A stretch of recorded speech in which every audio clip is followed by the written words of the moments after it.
Boa tarde. Meu nome é Graça, né? Estou aqui em nome do Fórum Permanente de Pesquisa Narrativa para dar as boas-vindas a todos, todas e todos aqui presentes. Essa é a primeira atividade desse fórum, que já nasce grande e que tem como objetivo enredar as pesquisas narrativas que temos realizado. Estamos muito felizes com a repercussão que o fórum já está tendo. Nesse momento, fazem parte do fórum 11 grupos de pesquisa das seguintes universidades: Universidade Federal do Rio de Janeiro, Universidade do Estado do Rio de Janeiro, Campus São Gonçalo e Maracanã, Universidade Federal do Espírito Santo, Universidade Federal do Estado do Rio de Janeiro, Universidade Estadual de Campinas, Universidade Federal do Rio Grande, Estácio de Sá, Universidade do Estado do Amazonas, o Instituto Nacional de Educação de Surdos e do Programa de Investigação Narrativa e Autobiográfica de Doutorado em Educação da Universidade Nacional de Rosário. E mais todos, todas e todos vocês que estão aqui hoje. Esperamos por mais grupos de pesquisa e programas para que possamos reafirmar a importância da pesquisa narrativa no âmbito das pesquisas em educação e em outras áreas do conhecimento. Seguimos juntos, criando e subvertendo a ordem do cientificismo, criando formas de pesquisar contra-hegemônicas e mostrando a força que a pesquisa narrativa tem afirmado, a complexidade que a vida de todo dia tem. Nossos primeiros convidados, com muita alegria, são o professor Dirceu Castilho Pacheco, minha primeira referência em pesquisa autobiográfica, e a professora Nilda Alves, a quem ele vai apresentar a partir de agora. Bom encontro para a gente.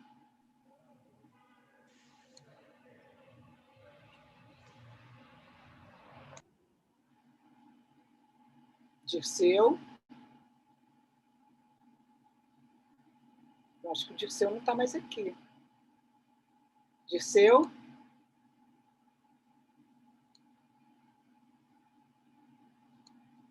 Então, Inês, você apresenta a Nilda e o Dirceu entra aqui daqui a pouco. Apresentar a Nilda é a coisa mais fácil do mundo, até porque ela não precisa. O Dirceu apareceu, hein? Dirceu apareceu. Opa, Dirceu? Está conectando o áudio. Eu sigo não o vendo, mas eu não vejo todo mundo. Eu já estou vendo. Dirceu. Dirceu, querido, tu está com a palavra.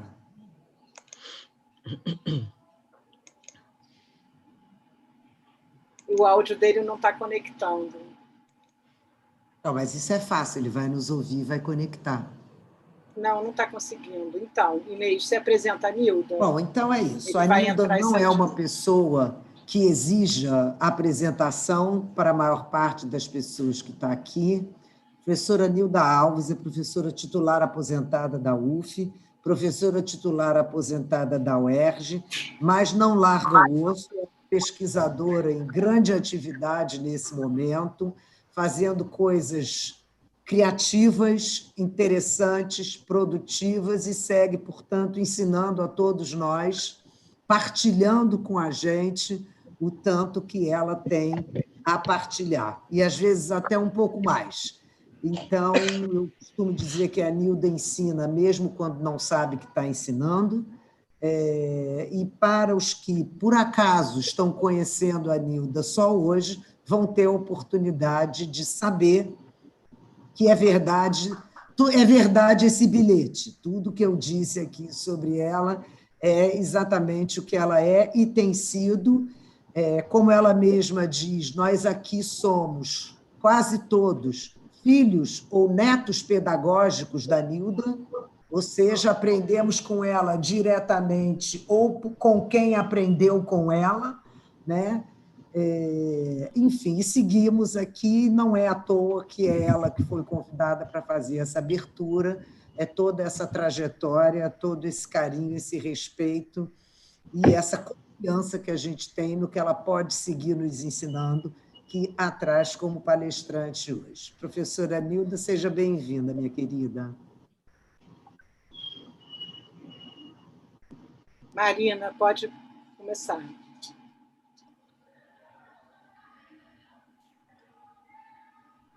Quem é que está passando? Ela está abrindo, pronto. Não, mas eu vou falar alguma coisa antes, né? Claro. Primeiro dizer que eu que eu estou muito honrada, né, com essa...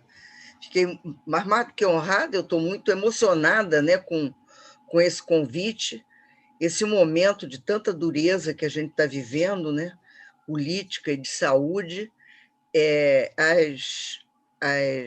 os encontros, né, e esse tipo de convite faz muito bem à alma, né? Mesmo para quem não acredita na existência dela, como é o meu caso.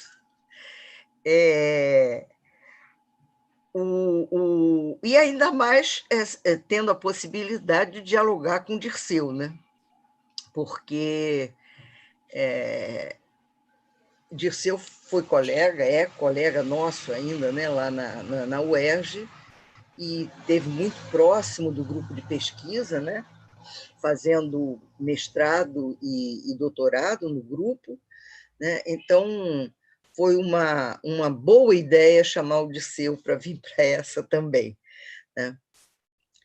Eu acho que é importante eu dizer que a minha decisão, né, de falar hoje e da estrutura que eu dei para o trabalho para apresentar para vocês tem a ver, e não podia ser de outra maneira, eu acho, com como é que eu tenho pesquisado narrativas, quer dizer, como é que as narrativas têm aparecido comigo, dentro das pesquisas que eu realizo. Elas estão sempre presentes, não é? Elas têm determinados suportes, algumas vezes, e eu vou terminar, depois de trabalhar com as formas como a narrativa se apresenta para mim com o apoio em determinados artefatos, eu vou fazer algumas questões que hoje estão me perseguindo com relação às narrativas, algumas que sempre nos perseguiram, são perguntas que sempre aparecem, né, quando a gente trabalha com narrativas, e a maneira como a gente tem, de alguma forma, respondido a elas. Quem está passando é a Ilana, não? Graça? É Marina. Ah, Marina? Marina. Tá, Marina, então pode passar, querido. Eu acho essa frase do Cartier-Bresson, que, para quem não sabe, é um fotógrafo famosíssimo, francês, maravilhoso, né, criador de todo um pensamento fotográfico, cabe completa e totalmente quando a gente quer falar em narrativa, né? Ter tempo, tomar tempo para fazer as coisas foi o único luxo de minha vida. Quem trabalha com narrativa sabe que é preciso ter tempo e que é preciso tomar tempo com as coisas, né? Pode passar. Os termos que vão estar... A maioria das pessoas que trabalha com as narrativas tem essas palavras bastante presentes. E eu vou falar delas muito brevemente. Narrativas eu deixo para lá, porque, enfim, teoricamente, todos nós reunimos aqui sabem o que é, mas saber que narrativas trazem memórias, né? E que a questão da memória, a ideia da memória, ela está sempre presente nas narrativas, né? E que isso indica para nós, que tem que ser considerada profundamente, é que a memória está sempre em movimento e, portanto, as narrativas não só são movimento, né, como elas exigem que a gente pense nessa ideia de movimento sempre permanente, criativo, né? A ideia do real e do virtual eu vou tratar bem ao final, porque para nós foi a maneira como nós estamos tentando compreender a possibilidade do uso das narrativas para nós mesmos. Docentes, porque é a minha eterna preocupação, e está aqui com letras diferentes e letras minúsculas, porque é aquela que está mais perto do coração. Tessitura e tecedura são duas palavras que a gente utiliza muito nas pesquisas com os cotidianos e que exigiu, logo no início, quando eu estava trabalhando começando, né, a pensar a questão dos cotidianos, me fez fazer a opção pela tessitura, que tem a ver com a música.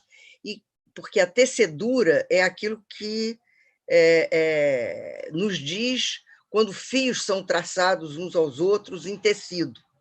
Mas eu achei que os cotidianos tinham muito mais, né, do que pura e simplesmente essa possibilidade de tecido, e que ele organizava a coisa com muito mais música. Um dos primeiros textos que eu escrevi nisso, que foi publicado pelo Luciano na revista da UFMG, eu trago exatamente esse balanceamento com a música para chegar a essa palavra. Eu acho que é isso que a gente faz nas narrativas, né? As narrativas têm muitos mais sons do que os simples sons das palavras. E isso vai trazer uma questão que eu acho que é importante a gente enfrentar. A ideia de personagens conceituais, elas vieram para dentro da pesquisa que eu realizo no momento em que o Tuninho, o Antônio Carlos Amorim, me enchia a paciência perguntando o que eram as pesquisas no grupo, né, nos textos que eu escrevia. E eu resolvi enfrentá-lo estudando Deleuze, né? Eu fui estudar Deleuze a partir desse estímulo do Tuninho e encontrei já feito, né, essa ideia de personagens conceituais. As narrativas nas pesquisas são, para nós, personagens conceituais. E o que são os personagens conceituais para Deleuze que nós pegamos para nós? São aquelas ideias, artefatos, pessoas, narrativas, filmes, tudo aquilo que a gente traz para a pesquisa, por escolha nossa como pesquisador, né? E que vai permitindo que a gente pense, e que, portanto, ficam com a gente muito mais tempo para que a gente possa ter esse longo tempo, que o Cartier-Bresson falava logo na citação inicial. E as redes educativas é a forma como o grupo tem buscado, né, perceber como é que se atua e como é que a gente se forma, né, nos espaços-tempos cotidianos. Qualquer dessas coisas que não tenha ficado muito claro, eu espero que na fala vá ficando. Pode passar. Bem, mas a gente tem uma base que é a base de toda a narrativa, mesmo quando ela está em outros suportes, mesmo quando a gente admite introduzir no trabalho outros suportes, né? outros artefatos culturais. As conversas, para nós, é aquela base completa, né? E sem a qual a gente não vive nos cotidianos, né? É interessante como a gente, por exemplo, ao ter que passar do contato presencial, onde tantas conversas eram possíveis, tomando cafezinho num bar, tomando cerveja num bar, encontrando na esquina, encontrando no corredor da universidade, etc., imediatamente a gente precisou, eu diria, humanamente, encontrar um lugar onde a gente pudesse estabelecer as nossas conversas. E esses aparatos já existentes foram servindo para isso também, né? Nós acabamos de terminar uma tese no grupo da Noale Toja, que é uma pequena maravilha, em que ela ia fazer determinadas conversas com parceiros outros que já estavam mais ou menos pensados, etc., mas, no fim, ela terminou fazendo com o nosso próprio grupo sobre a temática que ela trabalhava, e que é a importância, né, da cozinha nos cotidianos e a presença, né, das migrações nas nossas cozinhas, né? E como é que isso é um lugar importante para a gente trabalhar a questão da migração nas escolas, que é o nosso projeto atual. Pode passar. Então, a gente faz, nas pesquisas realizadas, a gente trabalha com diversos artefatos culturais, né? Imagéticos, como fotografias, obras de arte, outras criações, sonoros, como músicas, sons ambientes, que tem tido uma importância enorme na atual conjuntura nossa, tem aparecido muito, né? E imagéticos sonoros, como, por exemplo, os filmes, né? E, além disso, há artefatos curriculares que servem, né, para a gente fazer as conversas e, portanto, fazer surgir as narrativas que são o motivo de existência do fórum. Pode passar. A gente começa por fotografias. E aí, óbvio, eu trago aquelas que foram sempre importantes no grupo e que eu uso, né, até a exaustão, porque eu considero-as extremamente marcantes, né? Essa fotografia eu obtive no museu, ai, gente, da educação, em Rouen, né? E é do momento em que a televisão estava sendo introduzida nas escolas na França, né? E o que me emociona nela é a vontade completa desse técnico que está mostrando para a turma. Vocês veem que é bem antiguinha, porque ainda eram as escolas só de meninos, né? Só tem meninos nessa. Na França, muito tarde, terminou essa separação de escola de meninos e escola de meninas. Depois da década de 60 que termina. E como ele dá tranquilamente as costas para a professora, tendo se debruçado sobre ela. Então, é algo como eu percebi, né, nessa fotografia, ficou bastante ressaltado, como é que a gente pode contar narrativas sobre a introdução dos artefatos tecnológicos nas escolas, ignorando inteiramente a presença da professora, que é aquela que vai estar todo dia na escola. Isso se deu, e a gente sabe, em muitos municípios. No município do Rio, eu tenho agora já a cartilha da época do outro governo do Paz, né, onde aquela senhora que foi importada de São Paulo para ser secretária de Educação veio. Nós temos umas cartilhas que a gente está analisando, a Tereza, a Lúcia Tereza, que está fazendo doutorado agora no grupo, e que é professora, né, do município, e nós estamos analisando, em especial, a proibição, né, o item que fala da proibição do uso de celular nas escolas. E a gente sabe que a grande maioria das secretarias municipais deste país, pelo menos nas grandes cidades e nas cidades médias, proibiram o uso do celular, né? Obviamente, ninguém podia imaginar a pandemia, mas, com certeza, todos nós podíamos imaginar que a tecnologia cada vez mais teria importância, né, na vida dos estudantes e dos professores. Ou seja, a proibição que trouxe a negativa da gente poder, com mais facilidade, entrar nessa situação que hoje a gente se encontra. Pode passar. Essa outra eu não resisti. Eu fui procurar algumas fotos. Ela é de uma assembleia que foi realizada num estádio, né, num lugar onde se fazia esporte, na Universidade Federal de Goiás, né, em 1986, durante a Conferência Brasileira de Educação, que era a 4ª conferência. E essa que está falando, que vos fala aí, sou eu, né, ainda com cabelo preto, né, bem mais magra, mas trazendo uma situação onde o Brasil se recuperava, né, da outra, numa assembleia dirigida pelo Osmar Fávero, maravilhoso nessa assembleia,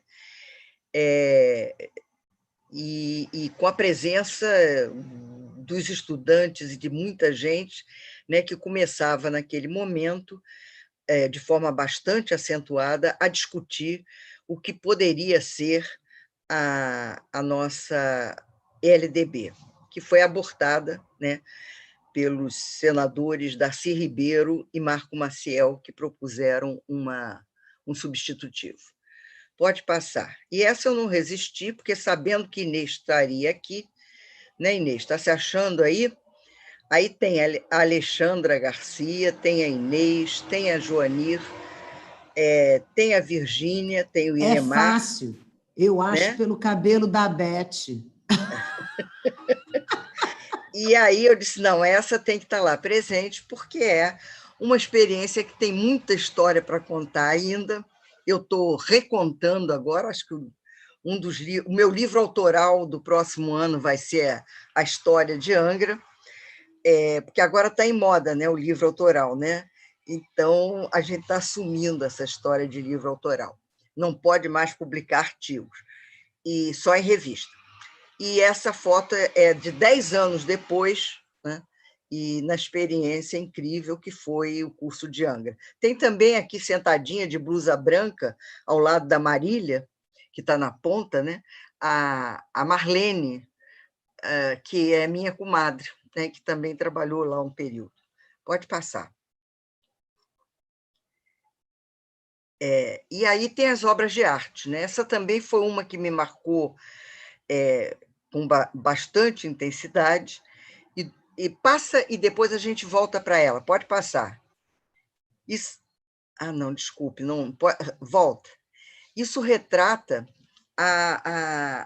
um acontecimento nos Estados Unidos verdadeiro, né, com uma menininha de 6 anos, chamava Ruby, e que, depois da lei contra a segregação racial, que foi federal, né, ela ia para a escola, mas para ela ir para a escola, ela foi muito atacada, a população se reunia, jogava tomate em cima dela, vocês veem um tomate que bateu na parede, caiu no chão, aí arrebentado, e ela, para ir à escola, ela precisava ser cercada, né, por 4 policiais federais. Essa faixa amarela mostra que eles são delegados federais e que faziam essa missão todo dia, levá-la, ficava na porta da escola esperando ela e trazia de volta para casa.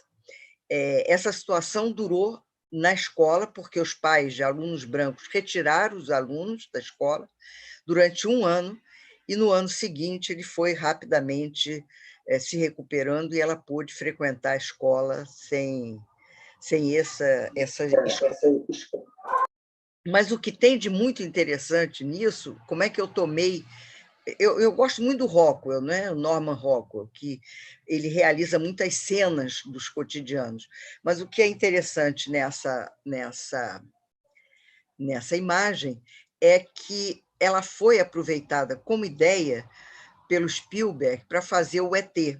Se todo mundo está lembrado do filme ET, até a 1/3 final do filme, só quem aparece inteiro são as crianças e a mãe das crianças. Todos os outros, os cientistas e os policiais que estão em volta, eles aparecem sem cabeça. Eles representam simplesmente a força, né? E isso o Rockwell mostra aqui nisso. Eles não precisam pensar, eles estão só representando a força da federação sobre aquele acontecimento. Tá? E isso, então, vocês veem como é que uma breve imagem permite uma série, né, de histórias em volta dela. Pode passar. Mas são muitas as formas de representação. Não só esse tipo de desenhos, pode passar, como caricaturas, né? Aqui são representados aqueles alunos que vão levar flores e presentes aos professores contra aqueles outros moleques que ficam lá atrás, né? Que é uma representação de escola muito forte e que mostra também diferenças sociais significativas, né? Aluno muito bem vestido, com sapato, e outros de chinelinho, com roupas meio arrebentadas. Pode passar. E existem também outras bases, quer dizer, isso aí eram cartões que eram distribuídos por lojas, né? Muito comuns. Eu peguei isso, viu, gente? Aqui, sendo esse tipo de coisa, sendo distribuído por sabonetes, em caixas de bombons. A gente tinha esses tipos de cartões e a gente fazia coleções disso, né?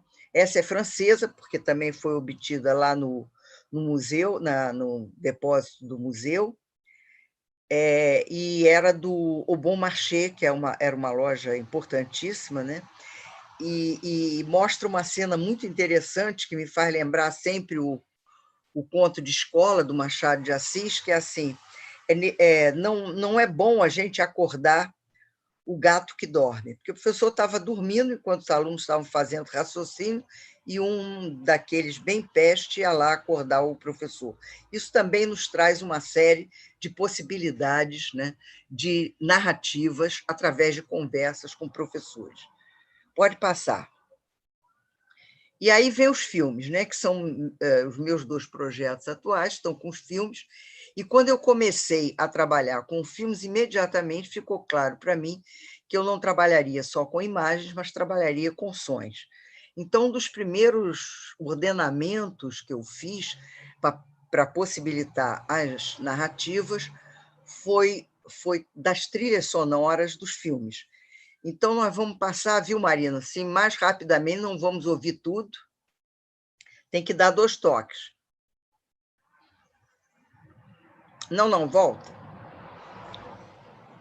Tem som, isso tem som.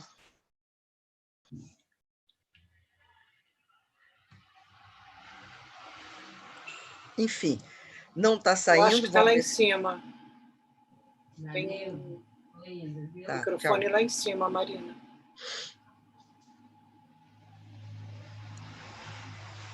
Não é um microfone, é um alto-falante, Marina, no alto à esquerda.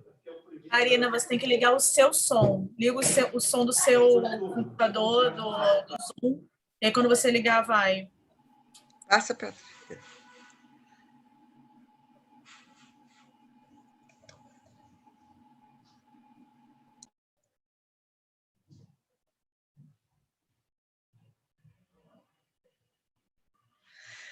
Bem, isso acontece porque é isso, a gente não sabe bem lidar, não devia ter passado antes para ver se tinha som, se não tem, no meu tem, mas não podia fazer. Então, passa aí as imagens, o som aparecia, o tema básico do filme, pode ir passando, Marina, porque aí não vai passar nenhum, vamos nós até o final.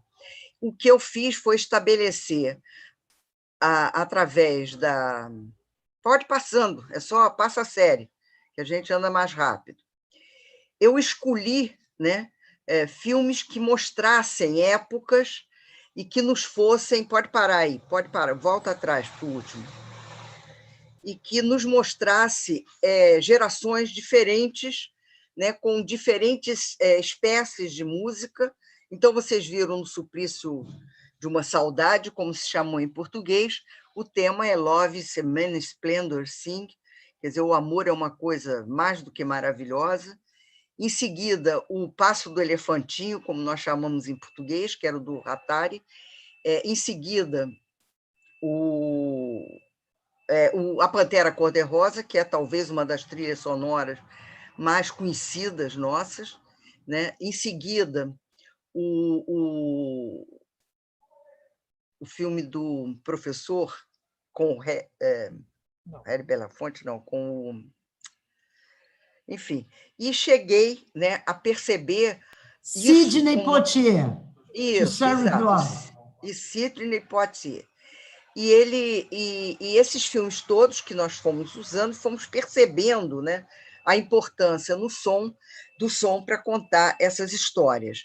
E esse aí, que é um filme bem mais antigo, como eu diria, não é nem da minha época, né, que é o M, Vampiro de Düsseldorf, do Fritz Lang, que teve uma importância enorme na Alemanha antes do nazismo, mas que mostrava certo tipo de encaminhamento da sociedade para aquele terrível acontecimento e que é dado por um assobio. E aí ele, pura e simplesmente, tem a sombra, né, do que foi chamado vampiro, mas que, na verdade, era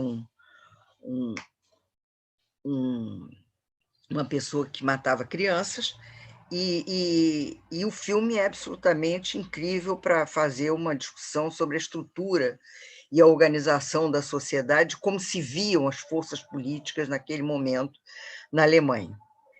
Pode passar. E aí os artefatos curriculares. E aí, claro, mais uma vez, eu não resisti. Pode passar.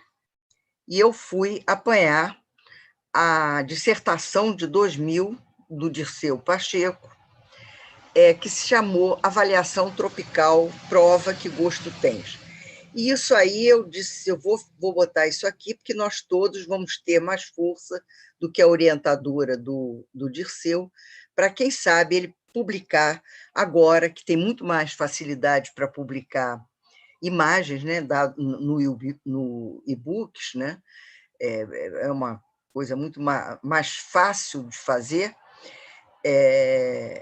o trabalho que Dirceu fez na dissertação dele em torno das provas divertidas que ele usou no CAP, né, quando era professor do CAP da UERJ, quando era professor lá, num trabalho assim, a dissertação dele é uma coisa linda, gente. Eu coloquei aí embaixo, quem quiser ver isso por completo, como narrativa de um professor sobre as suas provas, no site do Proped e no item do menu, onde está dissertações e teses. E o nome que ele dava para as provas era já em si uma chamada para a gente se entusiasmar por esse tipo de trabalho. É prova mole, né, porque todo mundo diz que a prova é muito dura, então ele deu uma prova mole, né, prova de arrepiar, essa prova vai ser fogo, papa essa, e etc. Né? Então, eu acho que esse é um material que nos mostra narrativas importantes de docentes. Pode passar. E aí, claro, trouxe também, Inês, isso também você conhece, essa imagem, porque serviu de símbolo para o Redes. Certamente, certamente. Exatamente. Então, ela apareceu numa atividade realizada com turma da graduação, né, na UERJ, em que a gente foi trabalhar, porque a ideia é sempre trabalhar com algum artefato curricular, né, dos que são possíveis na sociedade, que a gente chama de artefato cultural, e que, entrando nos processos curriculares, se transformam em artefatos curriculares. E foi feito em torno da vida da Clementina de Jesus, né, e nos deu muitas possibilidades, porque nós decidimos fazer estandartes, e esse aí é o processo primeiro de um dos estandartes que foi feito. Nós descrevemos a vida da Clementina em estandarte. E aí pode passar, pode passar.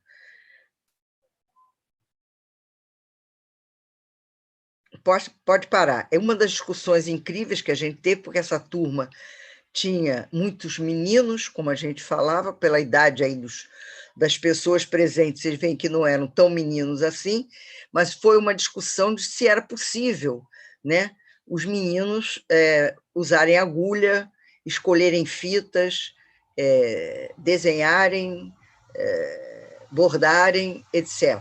Pode passar.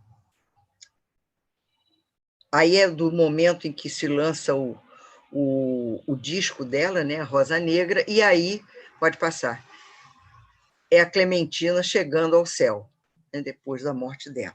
Então, nós traçamos todo a vida dela. O número de estandartes é maior, mas não dava para passar todos, e foi um lindo trabalho, né, que nós saímos mostrando pelos corredores da UERJ, depois que ficou pronto, cada grupo segurando os seus estandartes. Pode passar.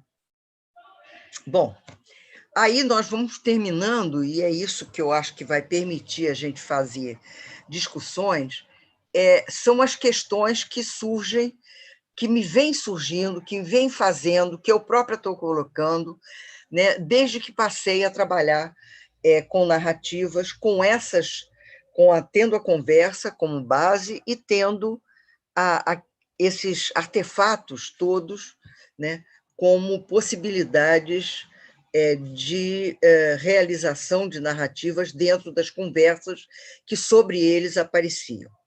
Então, a primeira delas é sempre se essas narrativas que a gente ouve, elas são verdadeiras, né? E esse problema nós resolvemos utilizando um texto do Deleuze, bastante interessante, em que ele faz ele nos transmite, discute, comenta a ideia de real e virtual, de como é que a gente deve encarar isso. Em primeiro lugar, as narrativas, no momento em que aparecem, né, nas conversas, elas são reais, elas estão ali, estão sendo feitas, né?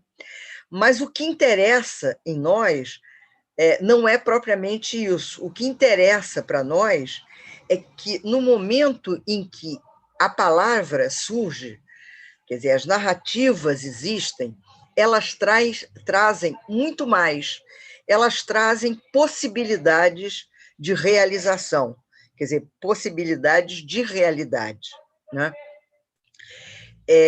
Porque no momento em que nós estamos conversando e que narrativas são feitas, elas são trazidas mobilizando, né, experiências anteriores, mobilizando pensamento, mobilizando sentimentos, né, daquele que faz a narrativa.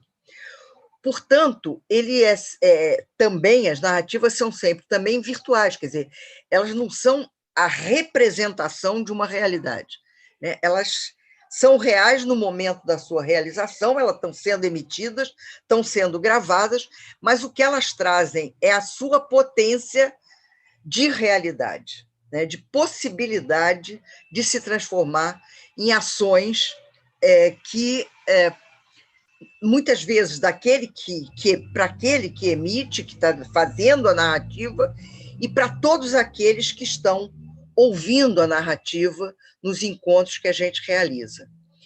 E isso tem sido muito interessante como ideia acerca das narrativas, né? Ou seja, nós não precisamos dizer que essas narrativas são reais. Elas são reais no momento de realização delas, mas elas são muito mais, são possibilidades de realidade posteriormente.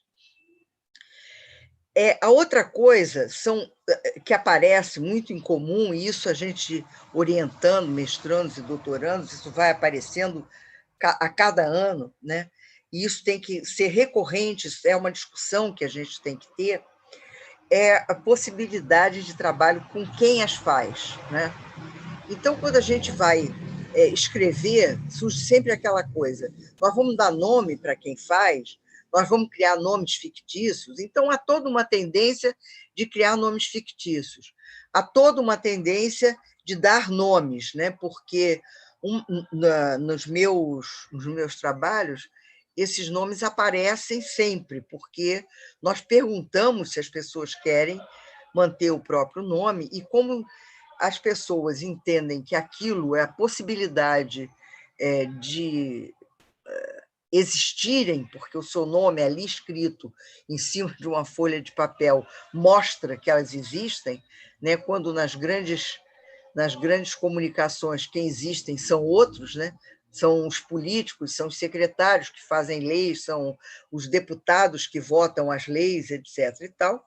Então, tem sido considerado como importante. Mas há outros que colocam nomes fictícios. Mais recentemente, o Leonardo Nolasco teve uma sacada muito interessante num trabalho que ele fez, um livro que ele fez com o Bianco, em que ele trabalha com essas falas, chamando as pessoas que estão ali retratadas de praticantes alegóricos. Eu, naturalmente, na minha mania de emendar os outros, eu colocaria, usando o que Inês nos ensinou, praticantes pensantes alegóricos, né? E já falei isso até com ele disse, agora já está na impressão, não dá mais. Então, é assim, o que ele chama de praticantes alegóricos? E isso é alguma coisa extremamente recorrente nas narrativas, porque as narrativas elas não precisam aparecer pela sua quantidade, pela sua recorrência, elas exatamente elas aparecem pela sua potencialidade, né, pela sua potência de realização. Então, não como passado, mas como possibilidades futuras.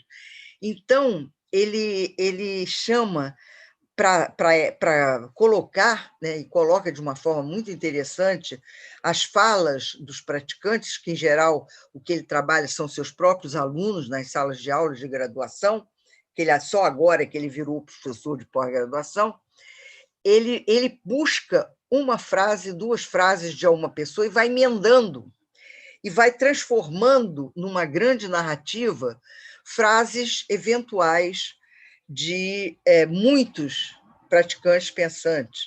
E aí ele chama isso de praticantes alegóricos, quer dizer, ele assume, né, que não é um só, que são muitos e que são muitas vozes. E isso a gente, né, quando já leu, né, Foucault, já leu Deleuze, já leu o próprio Certeau, a gente sabe que, ao escrever e ao falar, nós somos muitos em nós mesmos, né? Então, eu achei uma coisa bastante interessante que eu ainda não tinha visto dentro de trabalhos com narrativas. Ou né, aí a gente pode colocar muitas outras coisas como possibilidade. Pode passar, Marina. E, então, na escrita, né, há outras questões que vão aparecendo também, né? Na escrita, a gente faz exatamente a transcrição como se dá ou arruma o que foi dito. A narrativa, geralmente feita oralmente, porque existem as narrativas escritas também, né? Isso quem já trabalhou muito bem com isso, é Ana Cristina Miot, a própria Inês, né? Não a Barbosa, a Inês Bragança, também já trabalhou com isso. Quer dizer, existe muito a narrativa escrita, né? E não pode se deixar de considerá-la, obviamente. Mas, na minha experiência, isso não existe. Eu trabalho simplesmente com a narrativa oral, né? É por isso que eu trabalho e trago essas questões para cá, porque são questões que me são feitas até por mim mesmo, né? Então, eu sigo, né, uma tendência que seria muito mais próxima à segunda, arrumar o que foi dito. Não tem por que a gente manter erros de português, não tem por que a gente fazer aqueles recursos que a gente faz na oralidade, que é por exemplo, você sabe, acontece assim. Então, isso não tem sentido ser mantido, e nem os erros em português. E essas decisões eu tomei muito quando, das primeiras dissertações que eram feitas com narrativa, que entre as observações, depois de se transcrever fala de professores, era dizer que o professor estava muito mal formado e cometia muitos erros de português, como se nós, na oralidade, não fizéssemos isso com frequência, né? Especialmente concordância verbal, porque a gente esquece do sujeito lá pelo meio da frase, depois de muitos apostos. Então, eu percebi que era ser correto com aqueles que nos estão dando, né, as suas narrativas, a gente trabalhar um pouco sobre a narrativa para transformá-la em alguma coisa melhor para a leitura, não é? E isso é facilmente explicável, eu faço isso, ou explico no próprio texto que fiz isso, ou coloco em nota de rodapé esse tipo de coisa. E é uma outra característica da oralidade, que são as narrativas entrecortadas, né? Da qual a Sherazade fez uso bastante largo, né? Quando ela tentava lutar pela sua própria vida cada noite, quando contava uma história lá para o rei com quem ela tinha se casado e que iria matá-la depois dessa noite. Então, ela contava uma história, ela fazia uma narrativa, e sempre no meio da narrativa surgia uma outra narrativa que ficava em suspenso para que ela pudesse continuar viva e continuar essa narrativa na noite seguinte. Então, essas narrativas entrecortadas na oralidade, elas são muito comuns. A pessoa está contando uma história, está falando alguma coisa, se lembra de um outro acontecimento, vai narrar esse acontecimento, às vezes também interrompe esse, narra um segundo acontecimento e aí volta ao primeiro acontecimento. Então, do ponto de vista da escrita, eu também tenho, fazendo uma observação em nota de pé de página, que eu estou fazendo isso. Porque na escrita as narrativas entrecortadas são dolorosas, são insuportáveis e parece que é defeito de quem as faz. E nós sempre fazemos isso na oralidade. Então, essa é uma coisa que tem me acompanhado bastante, que eu achei importante chamar a atenção aqui. Por outro lado, existem aquelas características da BNT, da BNTT, né? DT, né? Como é que chama? Eu nunca lembro a sigla das figuras que nos dão as normas de linguagem. A BNT. A BNT, escuta, obrigada, BNT. E o ISBN, que eu nunca sei se é ISBN, aquilo tudo, eu tenho que abrir livro e tenho que abrir revista para saber. Minha capacidade de siglas é inacreditável. Eu estou só comprovando como é que as narrativas são entrecortadas, tá? Aqui com essa minha fala, para mostrar a vocês. Então, existe assim algumas normas do tipo assim, as citações, os trechos, né, transcritos, etc., devem ter mais ou menos a mesma medida, ou a ocuparem um espaço, quer dizer, não deve ser uns muito pequenos, outros muito maiores, aquelas coisas meio de normas, que é bastante interessante. E tem surgido saídas muito interessantes, né? Como aquela de que se caracteriza essas falas da oralidade, das narrativas, com aqueles balõezinhos, né, das histórias em quadrinho, por exemplo. A gente tem visto muita dissertação com esse tipo de coisa. E isso também outras coisas que surgem, assim, a gente cita o autor da fala, da narrativa, com a mesma forma como a gente cita um autor, né, um teórico que a gente está citando. Então, esses são tipos de coisas que eu acho que a gente precisa trabalhar, não para chegar a uma normalidade, porque isso não existe, mas para chegar à compreensão de que a diversidade, a multiplicidade, ela vai aparecer e tem sentido em aparecer, né, e trazendo contribuições, às vezes, importantes para o próprio texto. Mas a questão e eu vou tentar mais ou menos encerrar agora, que tem me preocupado mais, é que quando a gente registra, e agora, com o registro que a gente tem, além de... Porque a gente antigamente fazia o registro no gravador, né? E agora a gente faz aqui, né, pelo Zoom. E aí a questão é assim, e os sentimentos, né? E o som com que aquela narrativa se coloca, as emoções que estão todas contidas naquela narrativa. Como é que a gente faz isso? E aqui isso foi ressaltado exatamente porque aparecem as nossas caras, né? E se a gente está satisfeito, a gente está mal-humorado, se a gente está extremamente sentido, né? Quem trabalha com grupos onde a narrativa é presente, sabe? Sobretudo agora, o pessoal com que eu estou trabalhando agora em Manaus tem descrito isso lá, aquela mortandade, né, que foi feita em Manaus com o Covid, está trazendo ao pessoal que trabalha, né, com os professores alguma coisa de extremamente mobilizador, porque há momentos em que os professores deixam claro o medo que estão, os sentimentos de perda que estão e choram. E como é que a gente faz isso? Então, essa questão dos sentimentos e, portanto, dos diferentes sons, né, da fala, da narrativa, como é que a gente faz para colocar isso num texto? Essa é a questão. Eu, que estou trabalhando diretamente com imagens e sons, tenho me preocupado muito nesse momento, porque a gente transcrever pura e simplesmente o texto, né, tira dele todo o sentimento e toda a sonoridade. Então, é uma questão com a qual eu estou trabalhando nesse momento. Pode passar.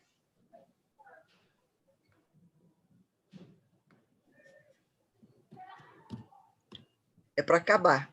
Esse é o último. Eu sei que é o último, eu sei que é o último. Mas pode tirar. Pode tirar.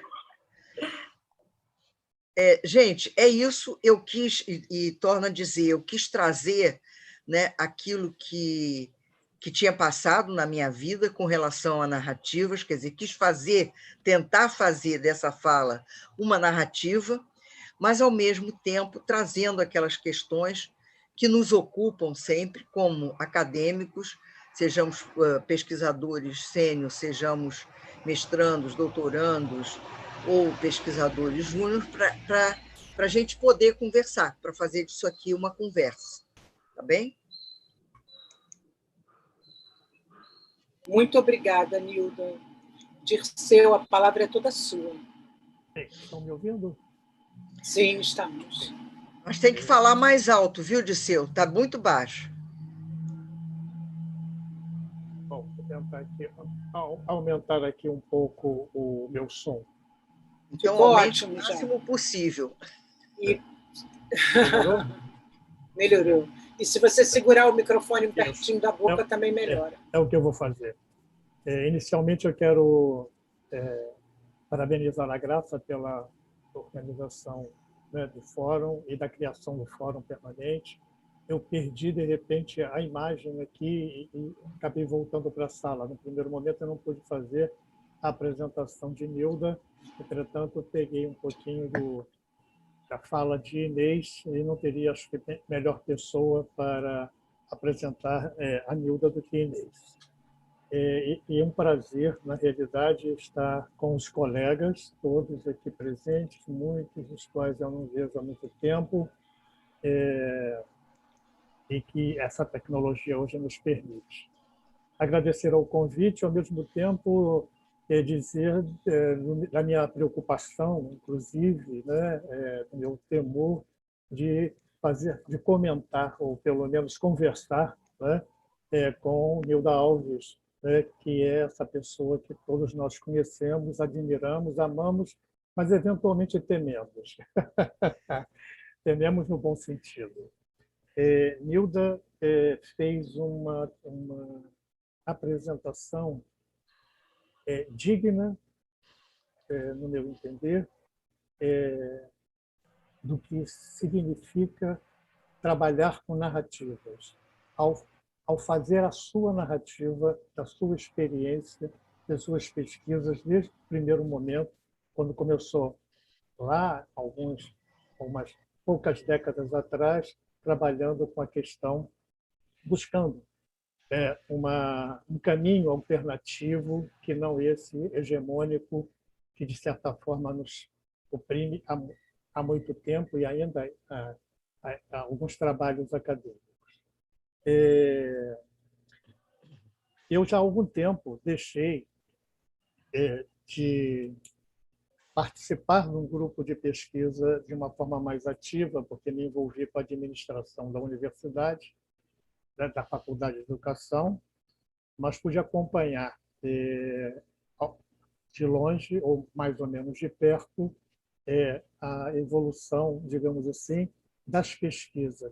A palavra evolução talvez não seja a mais adequada, mas o caminhar das pesquisas, né, dos pesquisadores preocupados com entender o cotidiano e as práticas e os praticantes, né, nesse fazer cotidiano nas escolas.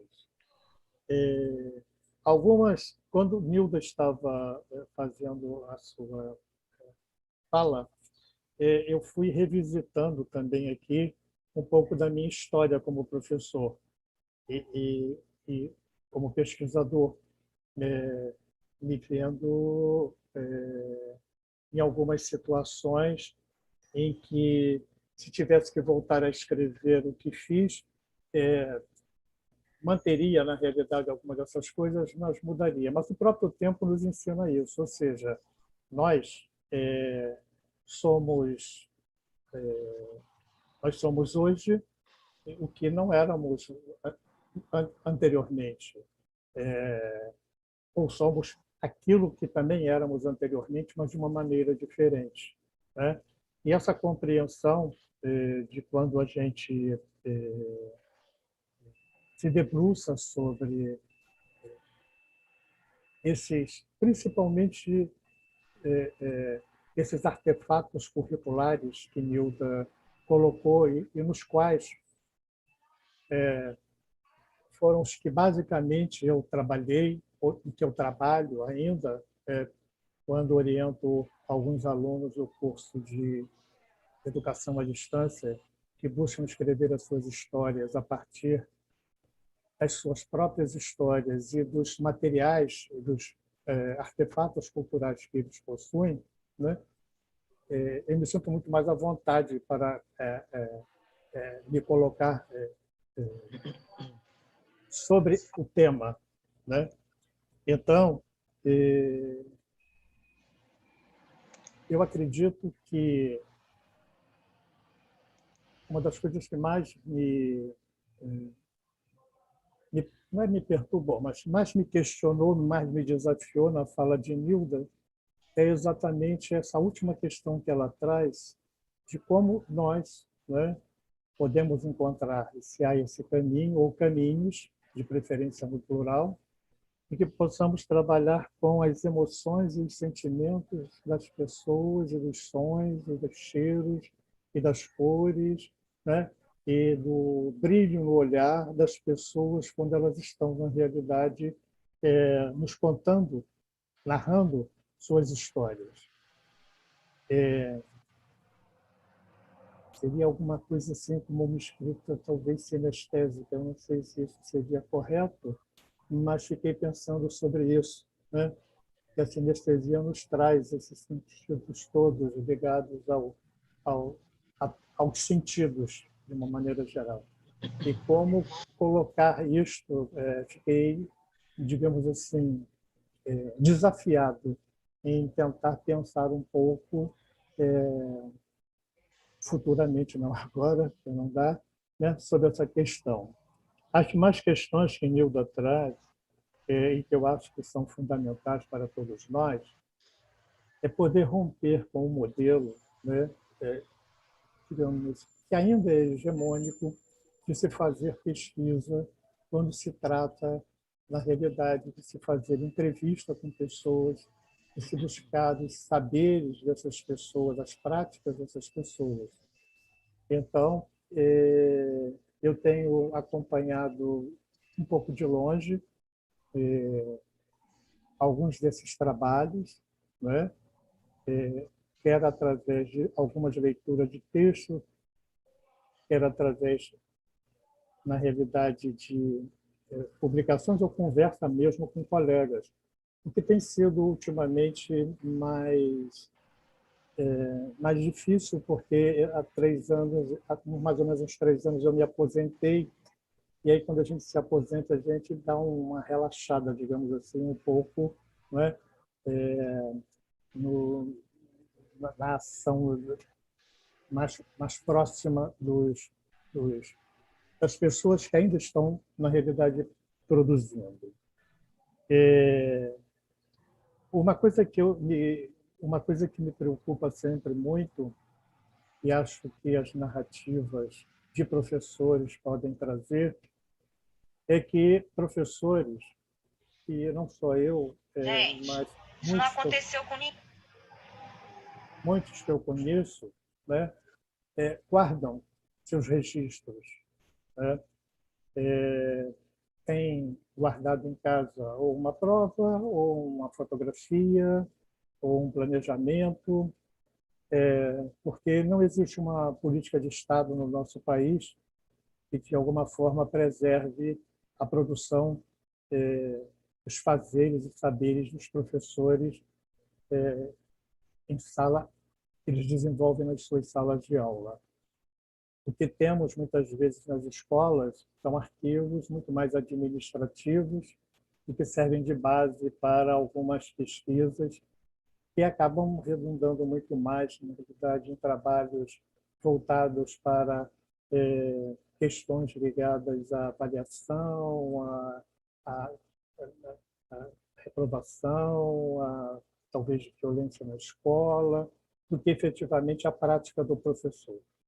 E essa prática do professor ela pode ser conhecida, né, ouvindo os professores, ou seja, através das narrativas de professores. Mas não uma narrativa que seja uma narrativa conduzida, porque acho que tem muitas coisas assim. Eu tive muita liberdade de escrever o que eu queria. Milda me deu essa liberdade quando eu fiz a minha dissertação de mestrado. É claro que ela estava atenta, olhando, né? Mas eu pude fazer a seleção, a escolha, e pude desenvolver o meu trabalho dentro dos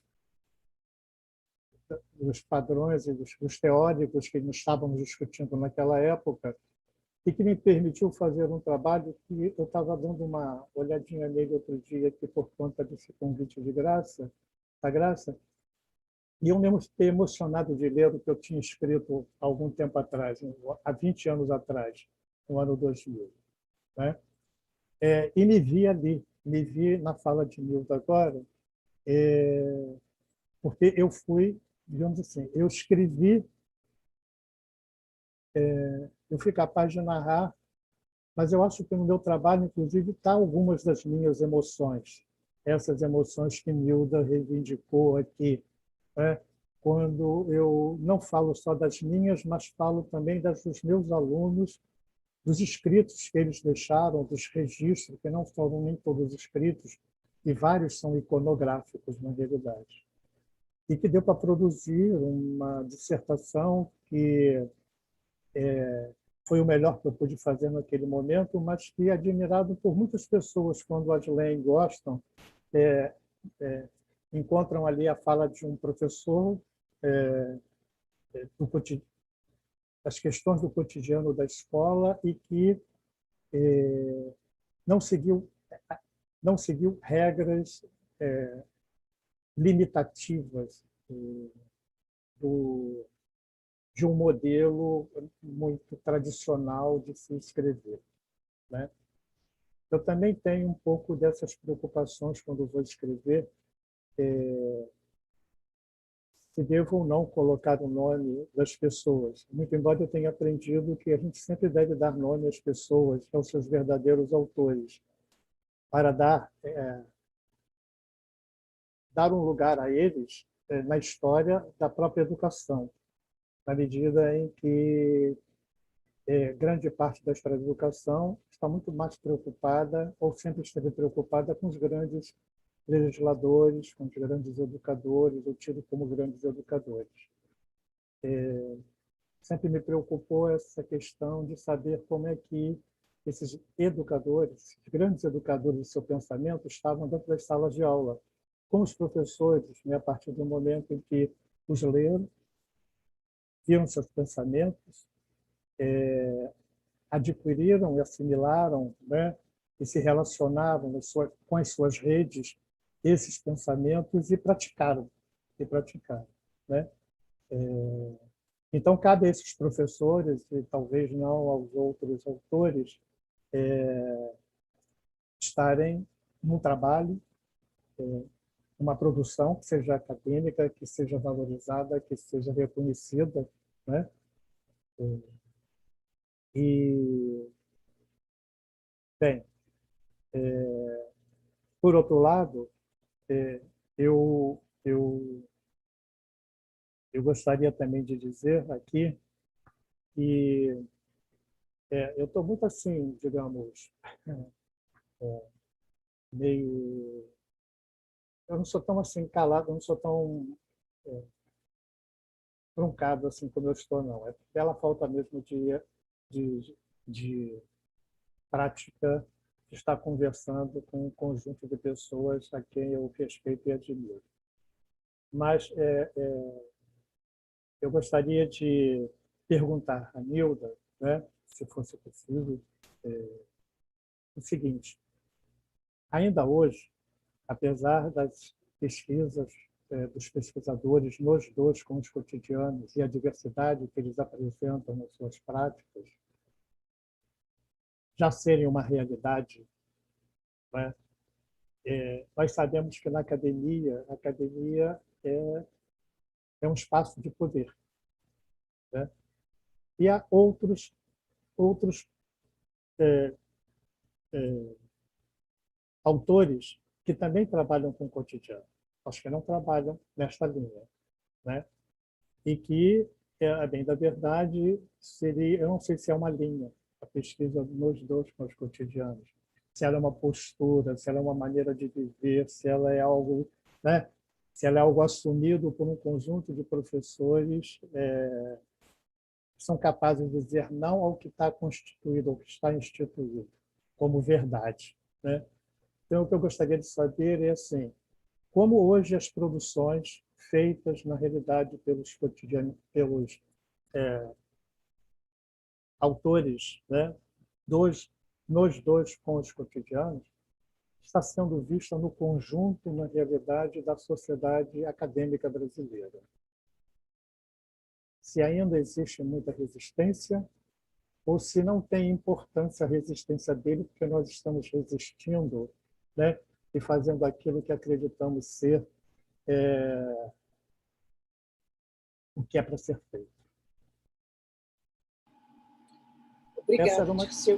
Essa era uma questão que eu gostaria de saber, na realidade, de ouvir um pouco da Nilda, que eu acho que foge um pouquinho da discussão em termos da discussão da narrativa, mas eu acho que é importante que a gente afirme aqui a posição desses pensadores, desses escritores, né, desses autores. Para começar. Então, Nilda, a gente pode fazer um bloco de 3, uma do Dirceu, e tem 2 inscrições aqui já. Ué, você que pode sabe. Ué, então tá, então fica a pergunta do Dirceu, vou convidar a Inês Barbosa de Oliveira, em seguida o Guilherme de Valtoledo, que estão também na fila para fazer questões.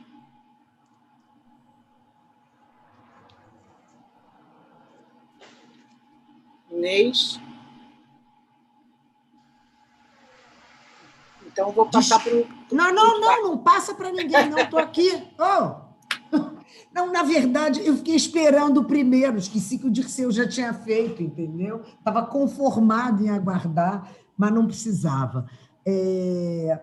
Bom, Nilda, querida, como sempre, muitas aprendizagens e muita conversa, né?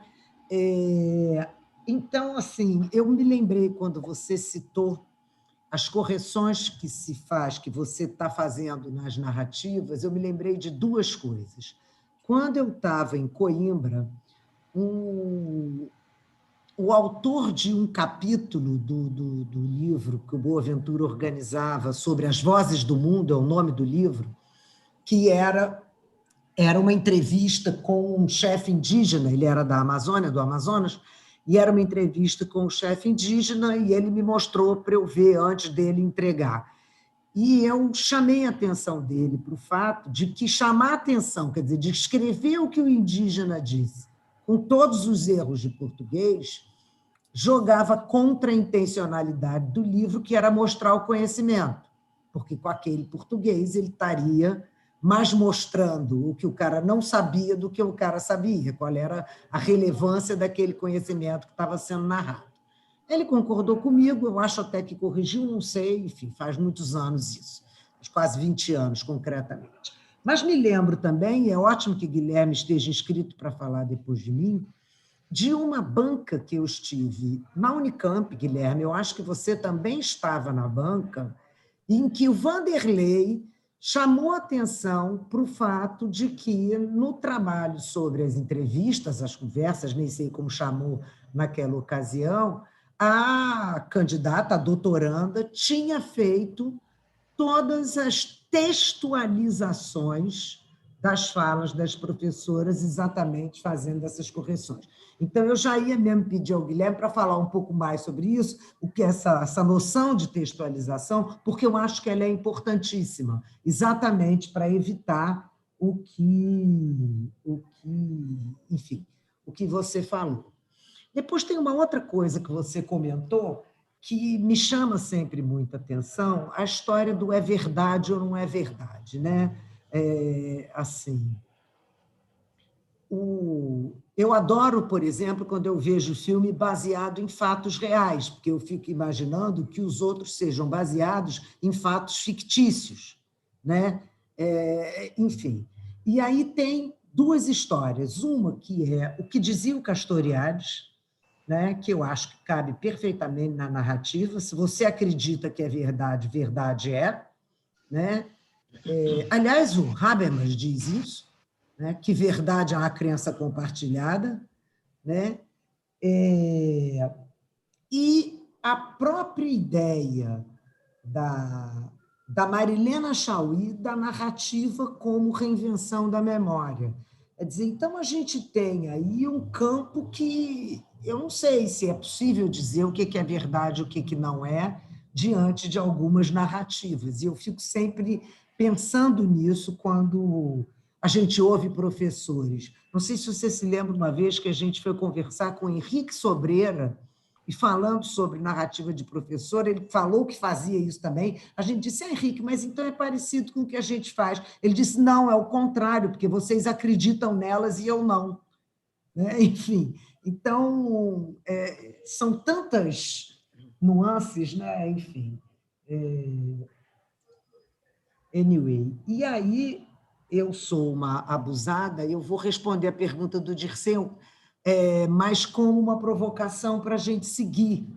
Né?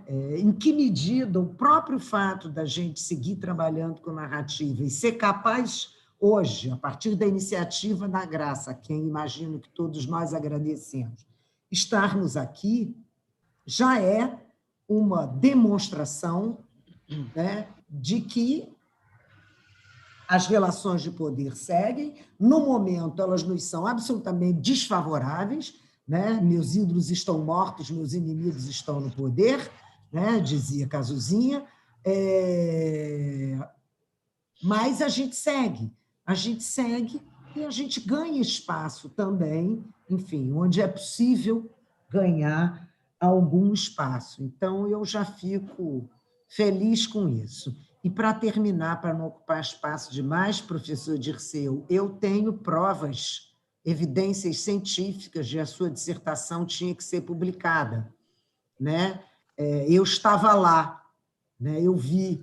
Então, eu acho que, aproveitando os tempos de aposentadoria e esse momento de retreinamento para a academia, eu acho que você já pode retomar, porque eu acho que, sobretudo em tempos de avaliações padronizadas e de avaliações trabalhadas como ameaças, esse teu trabalho ele precisa ser mais conhecido do que o que ele é. O site do Proped está muito pouquinho. Tá? Gente, obrigada. Nilda, brigadíssima, querida. Guilherme.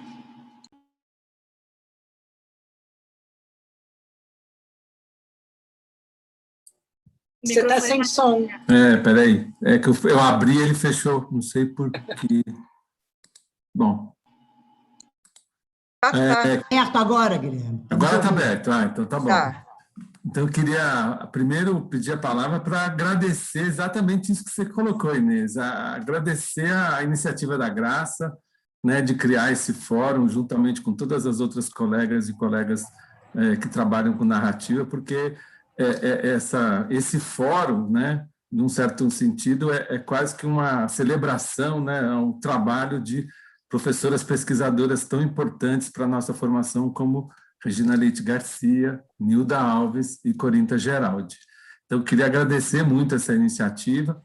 E, Dirceu, eu vou dizer para você que em 92, quando eu fiz o meu mestrado, né, trabalhando com narrativas, né, eu fui muito criticado, né, porque eu fiz um trabalho com narrativas e, naquele momento, como o trabalho não acontecia na educação desse modo, eu escrevi em terceira pessoa, fui, mas sim, criticadíssimo pelo Vanderlei, porque ele falou, por que você não escreveu em primeira? Porque naquela época assim, não estava tão próximo dele, não sabia da força desse tipo de trabalho, e incentivado, né, pelo casal Corinta Geraldo e Vanderlei Geraldo, a gente continuou no processo de formação e trabalho com as narrativas, e hoje, né, o GEPEC, né, agora também com esse privilégio de ter a Inês Bragança com Polifonia, e mais do que ter o privilégio da Inês Bragança com Polifonia, poder estar vinculado quase que irmãmente, via Maíra e ela, à Faculdade de Formação de Professores da UERJ de São Gonçalo, compreender que essa criatividade das professoras e dos professores pode se constituir como um potente diálogo no processo de trabalho com as narrativas das professoras na universidade.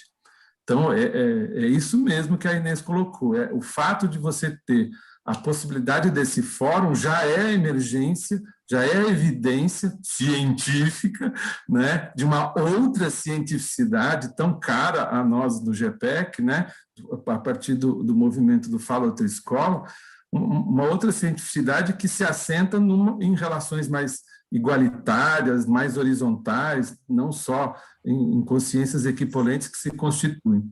Mas o que eu queria perguntar, principalmente pelo tipo de trabalho que a professora Nilda faz, né, é o resultado do produto escrito na relação com as professoras. Porque nós, aqui no GEPEC, já tivemos oportunidade, inclusive, em alguns momentos de textualização, ou arrumar o texto para a leitura, né, arrumar o texto oral para a leitura do escrito, as professoras não se reconhecerem como as narradoras, as produtoras. Então, queria, até pela grande conhecimento e experiência que a professora Nilda tem, como é que isso repercute nas professoras, né? Porque esse valor ético, né? E aí eu vou dizer assim, do lugar também. Na medida em que eu comecei a trabalhar no Comitê de Ética das Ciências Humanas e Sociais, instalado aqui na Faculdade de Educação da Unicamp, eu fui vendo da importância, claro, da preservação da idoneidade dos sujeitos participantes nas pesquisas em Ciências Humanas e Sociais. Mas, ao mesmo tempo, coadunando com o movimento que muito bem colocou a professora, das professoras e professores se verem nomeados em trabalhos acadêmicos, a opção por ser uma escolha do participante querer ser nomeado, o que é muito lícito nos processos de comitê de ética. No entanto, nesses tempos, né, em que estamos vivendo, tem essa tensão, né, porque, infelizmente, outros estão no poder e eles podem fazer uso contra nós, né, desse livre-arbítrio que foi colocado.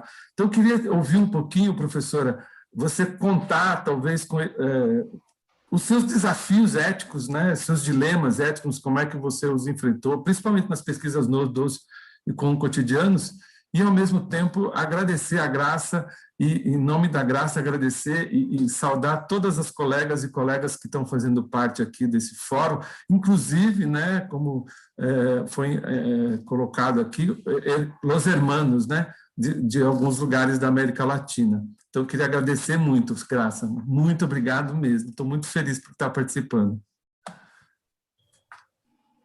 Nilda, com você. Obrigada, Guilherme. Obrigada, gente.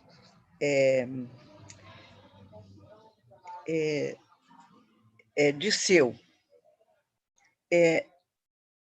meu pai, quando nós éramos crianças, ele fazia saraus certas noites e recitava poesias para nós, ou lia textos, né, muito fortes para nós, de antologias, eram textos curtos, eram poesias curtas, e uma delas ficou marcada e hoje para quem não tem religião, como eu, né, de vez em quando, para levantar da cama, ela soa como mantra para mim, né? Aquela história do a vida é combate, que aos fracos abate, aos bravos, aos fortes, só pode exaltar. Então, é o seguinte, eu tenho trabalhado, e isso já está posto em diversos artigos, né, com os dois movimentos humanos que existem cotidianamente, né, e que existem na escola e que existem em cada um de nós, né, que é a ideia de que a gente resiste, e, de certa maneira, a gente está respondendo também à questão central, né, do Guilherme, a gente resiste, né, à agenda do outro, à agenda do que destrói, né, mas, ao mesmo tempo, a gente cria. Não há possibilidade humana da gente estagnar, né? E isso tem sido mostrado até pelos que estão presos, né? Ao mesmo tempo que a gente resiste à agenda do paralisante, a gente cria uma agenda própria, né? A grande questão para enfrentar a agenda do paralisante é sempre como é que nós vamos, através de movimentos múltiplos, diversos, de intensidades, às vezes até diferentes, né? Como é que a gente vai criar coletivamente um movimento para derrubar a agenda desse que está no momento. Mas a gente vai acabar criando, porque a experiência humana também mostra que essa coisa acontece, né? Acontece especialmente isso de uma forma absolutamente maravilhosa na discussão que o Certeau tem com o pensamento do Foucault acerca da prática. Aliás, ele pensa Foucault e Bourdieu juntos, né? É importante a gente lembrar que Bourdieu e Foucault foram aqueles grandes representantes de duas tendências na França no momento em que o Certeau escreveu. Havia uma terceira, que era a do Lacan, né?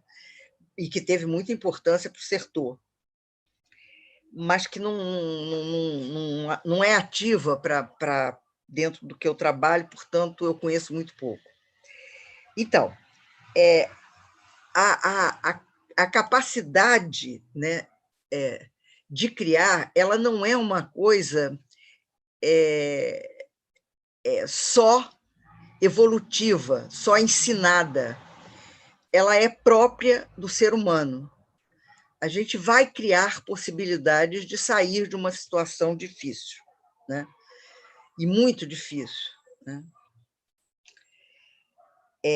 Especialmente dentro dessa ideia que o Certeau discute do Foucault, que é aquela de que o que se passa cotidianamente vai além das redes que trançam o poder no próprio cotidiano, porque essa é a questão.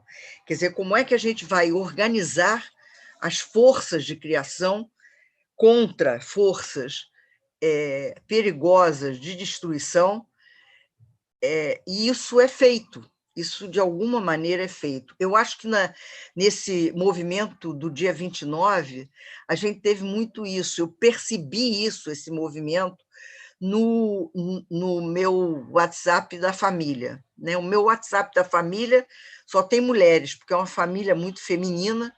Os homens que entram depois, especialmente que meu irmão morreu, são só os maridos, né? Os maridos, né? Então, a gente tem a família, somos nós, as mulheres da família. Os maridos não foram colocados nessa lista. Então, o que eu percebi é o seguinte: vai-se ou não a essa manifestação, não é? E a discussão correu, as decisões tomadas foram variadas, né? E eu dizia, né, e tive até uma conversa com a Inês sobre isso, acerca de um texto do Boaventura Sousa Santos, né, que ele dizia que tinha que se ir para a rua, e eu dizia que não era hora ainda, porque é muito perigoso. A gente está efetivamente ainda no pico, né, do Covid, que isso traria grandes problemas e que poderia haver uma grande reação. E aí a minha filha, aluna, né, orientanda do Walter, virou a filósofa do grupo, né, e falou então da parresia, quer dizer, apesar do perigo de ir para a rua, não se pôde mais não ir para a rua. Então, se vai para a rua. Então, essa junção, né, dos processos criativos múltiplos que vão aparecer e que fazem com que a resistência seja movimento, a resistência seja coletivo, né? Então, com a ideia disso da academia, que foi a pergunta que o Disseu fez, né, é o seguinte: sem dúvida alguma, a situação hoje é muito melhor do que aquela quando nós começamos, há muitos anos atrás, há 30 anos atrás, a trabalhar com a questão dos cotidianos, não é? Hoje nós somos reconhecidos, nós somos linhas, e nós formamos, né, graças ao impulso que Graça deu, até esse fórum, né? Então, essa aparência, né, dentro da realidade acadêmica que hoje está claro que existe. Além disso, é uma coisa muito interessante como é que eu, depois de velha, virei pessoa sábia, porque todo velho dizem que é sábio, né? Mas eu digo, aos inimigos, o tratamento era de inimigo anteriormente, e agora os inimigos me procuram para fazer entrevista, para... Eu vou dar um depoimento em setembro para um grupo que tratou esse trabalho nosso, né, de cotidianos, como alguma coisa que tinha que ser derrotada, né, terrivelmente. E me descubro, de repente, tendo ideias, tendo idade até maior do que algumas pessoas, quando a gente, por exemplo, se candidatou à presidência da Amped, dizia que eu era muito nova para exercer a presidência, né? É uma coisa assim muito estranha, como é que, ao mudar de idades para a velhice, a gente se torna uma criatura que se pode ouvir. Mas isso reflete, obviamente, espaços-tempos de luta, espaços-tempos de resistência, espaços-tempos de criação muito potentes, né? Que tem a ver, por exemplo, com o momento em que a gente, conversando, eu e Regina, temos que escrever livros que mostrem, né, a questão metodológica para os cotidianos, que isto tem metodologia, que isto tem processos de pensamento, etc. E o primeiro livro é aquele que Inês e eu, né, publicamos na DPIA, sobre aquela pesquisa que a gente fez em Angra e em... Inês, qual era o outro município? Aqui do Rio? Nilópolis. Nilópolis, obrigada. Nilópolis, exatamente. Eu sempre me refiro assim, aquele que tem aquela escola que ganha e todo mundo fica zangado porque ela ganhou. Beija-flor. A Beija-Flor, exatamente. Então, eu acho que essa é uma questão que a gente tem que assumir. Hoje não há dúvida que existe, né, um movimento, vamos chamar de movimento, que trabalha pesquisas com os cotidianos, né, muito fortemente. Essa coisa da textualização, né, Inês? Eu adorei você trazer essa coisa, como é que ela circula, né? Como é que o Vanderlei trabalhava, né, naquela banca que você foi, como é que isso foi trabalhado na questão de Vozes do Mundo, né, do livro, e etc. Então, o que eu comentaria com você é que essa história é uma história que ainda preocupa, porque ainda existe muitas questões a ser colocada, e conhecer nessas diversas experiências ela é fundamental, né? E essa questão da narrativa como atualização da realidade, né, como uma virtualidade que permite, né, a realização de ações outras, eu acho que ajuda bastante a gente compreender essa questão. E Guilherme, a questão naquele texto de movimentos, né, que a gente publicou, Nívia Andrade, Alessandra Caldas e eu, no último livro, do 19, né, da Inês Lully e Léo, a gente colocou um outro movimento. Né? Primeiro, por que a gente chamou movimentos aquilo já no primeiro texto? Né? É porque a gente não queria chamar indicações de trabalho, a gente não queria chamar de presenças indispensáveis, categorias, né? Que é uma palavra que funciona muito no nosso meio. A gente queria mostrar que aquilo é movimento, aquilo está em movimento, aquilo precisa ser lido criticamente, usado e transformado pelas pessoas. Né? Então, lá no texto que foi publicado no livro, a gente coloca um outro movimento, além de criticar vários, né, e trocar nomes, etc., a gente coloca o movimento que a Alessandra Nunes criou na sua dissertação e tese, que é a da circulação científica, que eu considero hoje alguma coisa de uma contribuição desses movimentos, né, narrativos, todos a que nós pertencemos, dos movimentos dos cotidianos, como extremamente interessante. Porque, veja, o que ela coloca é que não basta para o cientista, isso, aliás, o Boaventura colocava naquele primeiro texto dele que a gente leu, que foi publicado há mais ou menos um século atrás, né, que era sobre exatamente a ideia de que as decisões que são tomadas hoje, elas não podem mais ser tomadas só por aquele que acha que sabe.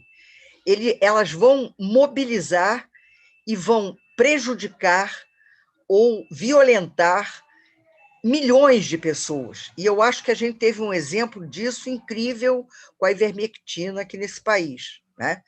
Então, ele diz, isso é preciso que a gente ouça o que o povo tem para dizer, o que as pessoas têm para dizer a respeito das decisões políticas e científicas que nós estamos tomando. Ele diz isso nesse texto de muito tempo atrás, de décadas atrás. Né? Então, uma das coisas que a Alessandra faz ao trazer e estudar a questão da circulação científica é que os trabalhos, especialmente na área de educação, e mais especialmente ainda com os cotidianos, ela tem se preocupado em ouvir os docentes, que são aqueles responsáveis pelos processos pedagógicos escolares, os verdadeiros responsáveis, né? E trazer o que eles dizem para dentro do pensamento científico da educação. Então, a ideia de circulação científica vai muito além disso que a ciência já defende há bastante tempo, que é preciso fazer uma divulgação da ciência. Né? Ela, de fato, ela precisa circular, ela precisa ir e voltar. Né? Então, eu acho que essa coisa trouxe a questão dessa movimentação que eu acho que pesquisas nossas com narrativas têm feito de forma bastante intensa. E, por fim, essa coisa do nome. Eu não sei, eu continuo... É o seguinte, eu continuo usando os nomes, né? Até porque elas me autorizam. Se não me autorizarem, eu não uso, é óbvio. Né? Óbvio. Sabemos todos que é perigoso, mas a gente tem que enfrentar essa tentativa, né, de censura, porque isso é tentativa de censura, que querem fazer com a nossa palavra. E aí, duas observações que eu acho que podiam ter estado na fala inicial e que não estão, mas que eu acho centrais. A primeira, e isso eu repito em todas as falas dou sempre um jeito de lembrar isso. Nós hoje, nesse país, os docentes são a principal força profissional existente.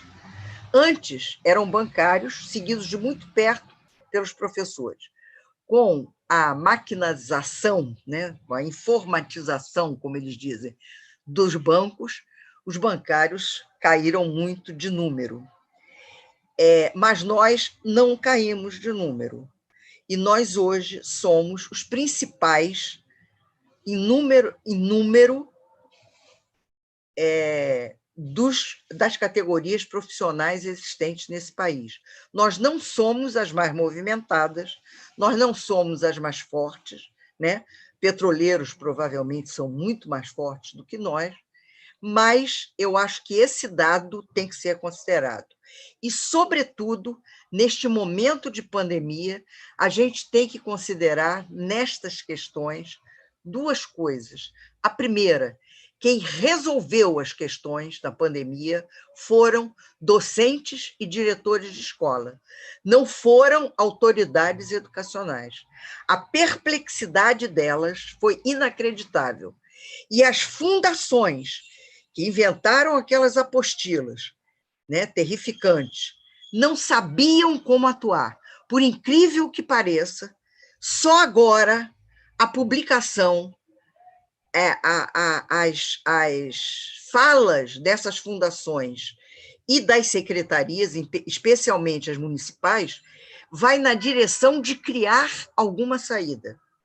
É inacreditável, mas só agora, 1 ano e alguma coisa depois da pandemia. É claro que algumas soluções foram dadas, mas quem gritou 1 semana depois do fechamento das escolas no Rio de Janeiro, como é que nós continuamos a dar merenda às crianças, foram as diretoras das escolas do Rio de Janeiro. Isso a gente tem que falar e lembrar. E a segunda coisa é que esta situação botou a nu, e isto tem a ver não com este governo só, mas com todos os governos anteriores, a inexistência de internet nesse país, a valorização da classe média na relação com a internet e a necessidade absoluta que se tem de colocar na mão de cada professor e de cada estudante artefatos que permitam acessos convenientes às redes. Então, esse tipo de situação fez com que nós nos percebêssemos absolutamente frágeis no atendimento aos estudantes. Eu quero saber quem de nós, em aulas na universidade, consegue ter sua turma toda visualizada, né, como a gente teve, por exemplo, por aqui. Porque tem sempre aqueles que são em maior quantidade numa turma, que estão todos fechados. Todos fechados. Você não vê o rosto deles, você tem que chamar para ele te aparecer, para fazer a presença. Entende? Então, esse tipo de coisa é algo que essa pandemia nos permitiu ver e está exigindo trabalho. Agora, particularmente, fechando a minha fala, que eu já acho que já foi muito grande, eu tenho considerado, e tenho também repetido isso à exaustão, todo o ato educativo, ele tem que ser, e ele é, ético, estético e político. E sobre isso, em torno disso é que a gente tem buscado trabalhar. Obrigada, Graça. Desculpe aí, eu falei demais. Que isso, Nilda, é muito bom te ouvir.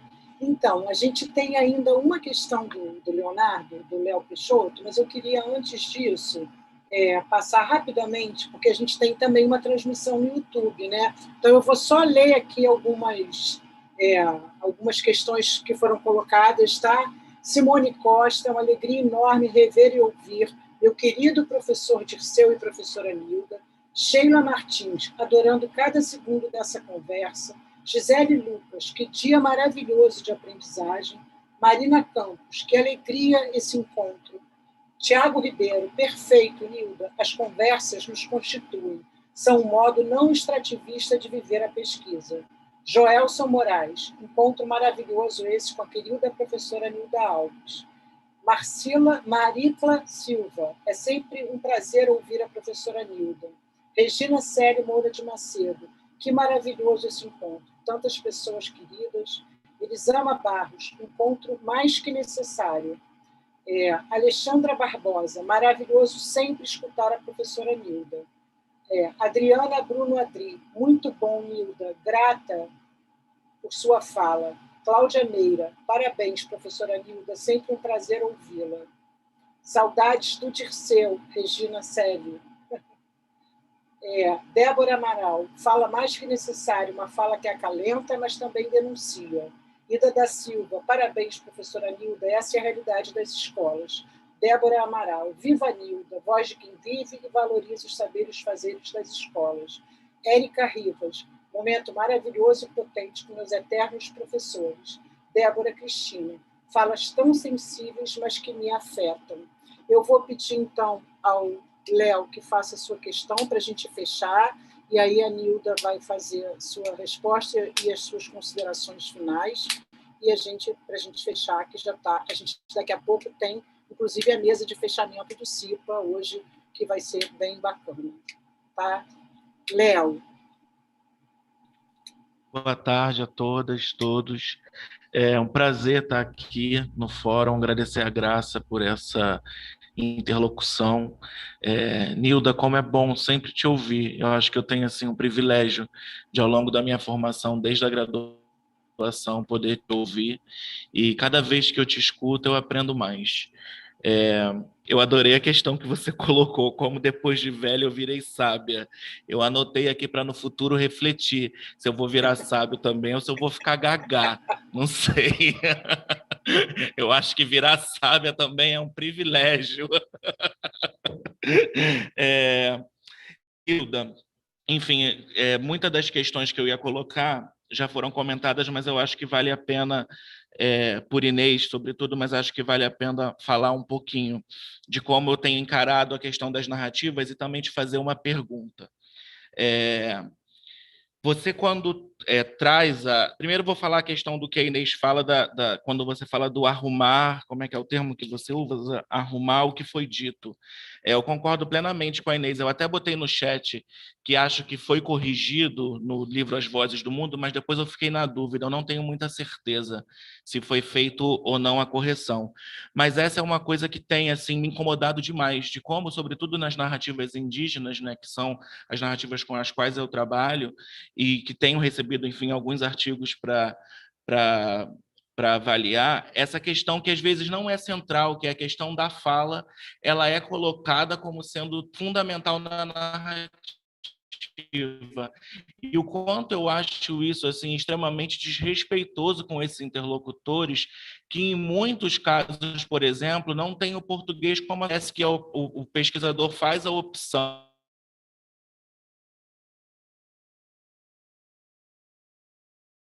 E Léo está lá em Tabatinga, Léo, falhou, meu amor. Vê se sem câmera você consegue, minimamente, para finalizar. Biográficas. Oi? Cortou? É porque você cortou.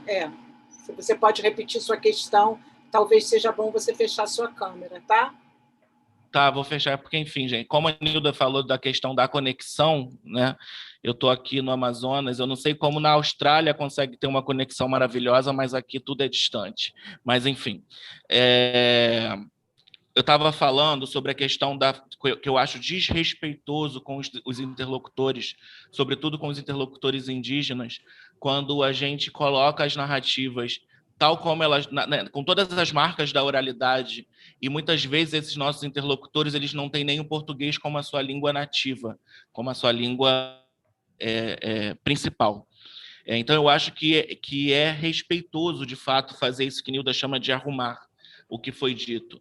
E eu tenho tomado as narrativas autobiográficas desses indígenas como uma tática historiográfica contra-hegemônica. Então, assim, é contra a história hegemônica contada que essas histórias e essas vidas fazem parte das pesquisas que eu realizo. E por isso também eu concordo com a ideia de autoria, é óbvio que sempre é autorizada, né? Mas é importante que ela tenha autoria.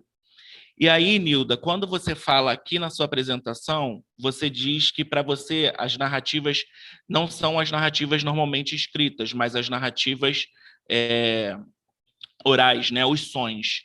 E naquele seu livro autoral da Cortez, que é maravilhoso, que é o Práticas Pedagógicas em Imagens e Narrativas, você chega a dizer que narrativas são todos os sons. A gente já teve a chance de conversar em outras possibilidades sobre a ideia de imagem, né? Que para nós imagem não é texto. Imagem não se reduz a texto. Mas eu fiquei pensando do porquê, e aí queria ouvir de você, marcar a imagem e a narrativa como coisas distintas.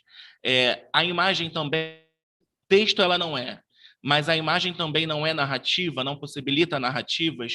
Então, eu queria te ouvir um pouco sobre essa relação de como você marca tão fortemente no seu trabalho a narrativa como sendo algo sonoro e entender como que a imagem opera para você.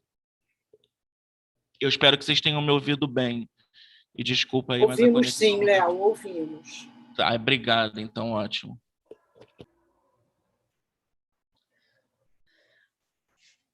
Oi, Léo, querido. Olha só, é evidente, o meu trabalho mais recente, quer dizer, de 10, 15 anos, né, até mais, talvez 20 anos, tem as narrativas como possibilidades, tem as imagens como possibilidades de narrativas.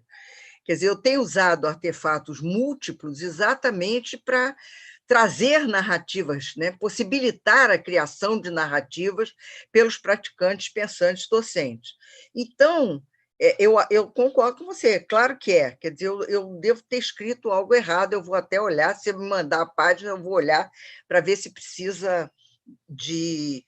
Mas o que acontece é que as narrativas, elas nos vêm, para mim, com o que eu trabalho, né, oralmente. Então, elas são muito mais som, e é por isso que essa questão da emoção surgiu, né, porque surgiu para mim, né, porque na voz das pessoas você tem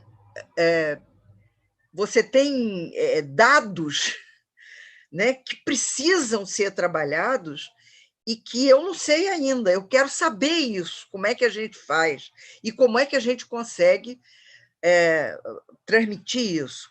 Uma das questões que a gente tem trabalhado, né, eu não sei se vocês têm acompanhado, mas em resposta a essa situação de que a gente está numa sociedade de imagens, né?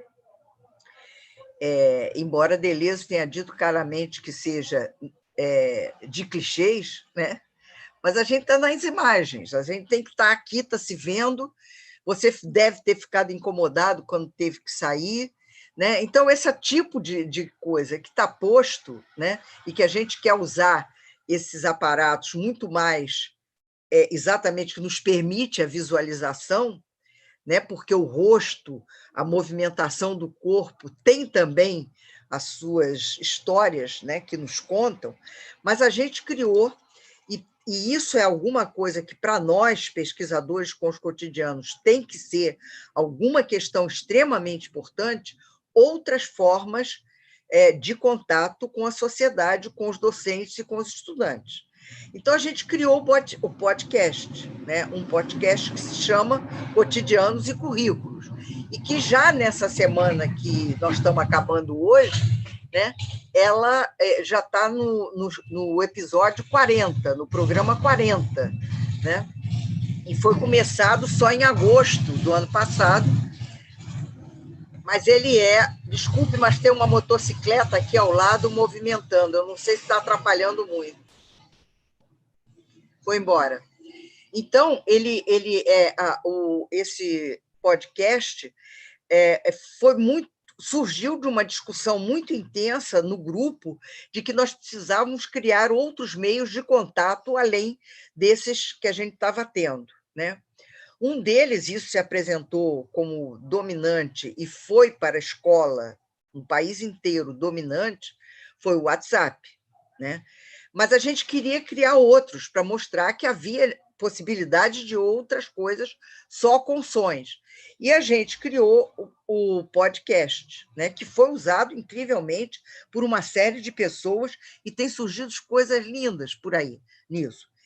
E o interessante, eu trouxe aqui para a gente conversar disso, quer dizer, surgiu nesse mês, numa disciplina que Leonardo Nolasco e eu estamos dando, que se chamaria Imagens e Sons da Contemporaneidade, e quem botou a disciplina no currículo tirou os sons, né, que estavam na proposta inicial que eu fiz, então ficou só Imagens na Contemporaneidade. Nós demos isso como exercício para os estudantes da turma de produzirem aquilo que é a parte inicial do podcast. Ele tem sempre assim uma cena inicial, que é uma crônica, uma conversa, uma leitura, enfim, e depois tem uma entrevista. Muito bem. Aí os estudantes criaram. A ideia inicial era fazer uma novela, mas não deu para ser novela, e a decisão que a gente tomou é que cada grupo falaria e faria esse trabalho como se fosse um personagem que tem participado dessa nossa crise pandêmica. Seriam os políticos, autoridades educacionais, diretores, estudantes e responsáveis de estudantes. Está muito interessante a maneira deles, mas nós não podemos chamar aquilo de novela, a gente não pôde chamar aquilo. E aí eu fiquei meio aflita com isso, perguntei, o Leonardo, o Nolasco, né? Que nome você daria? E ele deu um nome que foi muito interessante, que é Cenas de Ficção, e que talvez responda, viu, Guilherme, a pergunta que você me fez da necessidade, talvez, de proteção das pessoas, né? Nesse momento tão dramático que a gente vive. As pessoas estão lá, mas sem nome. Elas representam figuras, né? E como é dito nessa primeira cena de ficção desta semana, que são políticos, quando termina, o grupo informa que tudo o que foi dito aqui foi dito por algum político nesse país, né? Então, eu achei que foi uma saída que Léo nomeou de uma forma muito interessante, né? Porque se diz a verdade. Todas as outras cenas de ficção são também dentro daquela ideia, talvez, do praticante alegórico que o Léo também nomeou, entendeu? Então, eu acho que há possibilidades, as 1000 possibilidades que a gente tem de trabalhar precisam ser usadas, né? Eu não acho que todo mundo tem que usar, não, tá, gente? Eu acho que cada um vai por onde quiser ir. Isso aí, para mim, hoje, cada vez mais é uma afirmativa categórica, entendeu? E cada um tem que ir por onde quiser ir.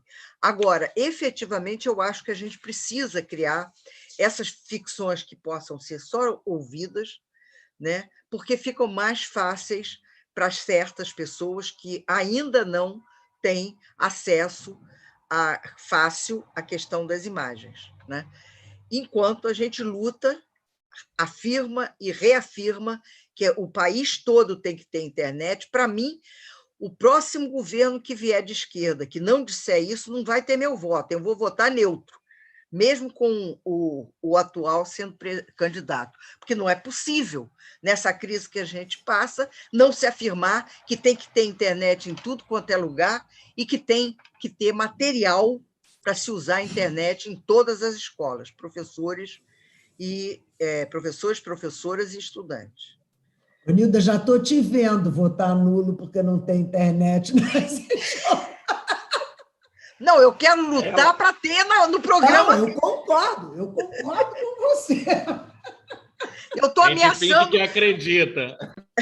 Eu estou ameaçando que eu não vou votar, só isso. Espero que ele ouça. Espero que ele ouça. É isso, Graça. Obrigada e um beijo grande para todo mundo. Obrigada, Nilda. Então, a gente está fechando aqui. Eu quero fazer um agradecimento muito especial à Nilda. Você quer falar ainda, Nilda? Não, eu queria só dizer que a gente podia abrir para todo mundo e tirar aquela foto, né, gente? Sim, vamos, já. Já só porque fechar isso é um aqui documento que a gente... necessário. Claro, a gente vai fazer isso assim que a gente fechar, a gente fecha o YouTube e a gente vai fazer nossas fotos. Então, eu queria começar agradecendo a Nilda, né, e dizendo que, Nilda, você sempre foi sábia, você não precisou ficar velha para ficar sábia. E quem não concordava com isso é porque sofria de uma cegueira epistemológica, né? Aí uma cegueira muito grande em todos os sentidos. Infelizmente, a gente tem que dizer isso. Queria agradecer imensamente ao Dirceu, e quando eu liguei para ele, ele disse a mesma coisa, né? Que ele estava afastado, que ele ficava um pouco nervoso, e eu disse para ele o seguinte: todas as minhas alunas eu indico tem que ler a dissertação do Dirceu. Não só a dissertação, como a tese do Dirceu, que são trabalhos fundamentais. Eu abri dizendo isso, né? Foi a minha primeira referência autobiográfica quando cheguei na UERJ, né? A minha primeira referência foi o Dirceu. Então, vou fazer coro aqui com a Nilda e com a Inês. Esse livro tem que sair, tá, Dirceu? Que está muito pouco lá no Proped. Tá bom? Obrigado a você, aos colegas, a Nilda, principalmente. E eu concordo plenamente com você, né? Quem conhece Nilda, e nós que conhecemos há bastante tempo, sabemos que ela sempre foi sábia. Ela não precisou envelhecer e nem está velha, porque quem tem ideias assim não envelhece nunca, né? Foi um prazer estar aqui com vocês todos também. E conhecer assim, alguns colegas que até eu utilizo alguns trabalhos, como o Guilherme, que eu utilizo alguns textos seus com as minhas alunas, na educação à distância, onde nós trabalhamos com memorial de formação, né? E estou tendo a oportunidade de conhecê-lo aqui pessoalmente, virtualmente, né? E, Nilda, foi um prazer, você sabe que eu te amo, né? E como eu amo muitas pessoas que aqui estão. Léo, Inês, Graça, né? Márcia e tantos outros que, de alguma forma, fazem parte também das minhas redes, né? Das redes que me formam que tem me ajudado a ser a pessoa, de alguma forma, que eu sou do ponto de vista profissional. Eu fiquei realmente muito temeroso, porque eu estava 3 anos parado, etc. e tal, mas acredito que gostei muito de ouvir todos, né? Obrigada, Dirceu. Então, eu queria dizer que hoje de manhã eu participei de uma roda de conversa no CIPA e fiquei muito feliz, né? Foram 8 trabalhos apresentados, com uma potência enorme, uma potência narrativa incrível. A gente hoje tem o fechamento do CIPA, Tiago e Ilana já colocaram aqui nos grupos, tanto no YouTube quanto aqui.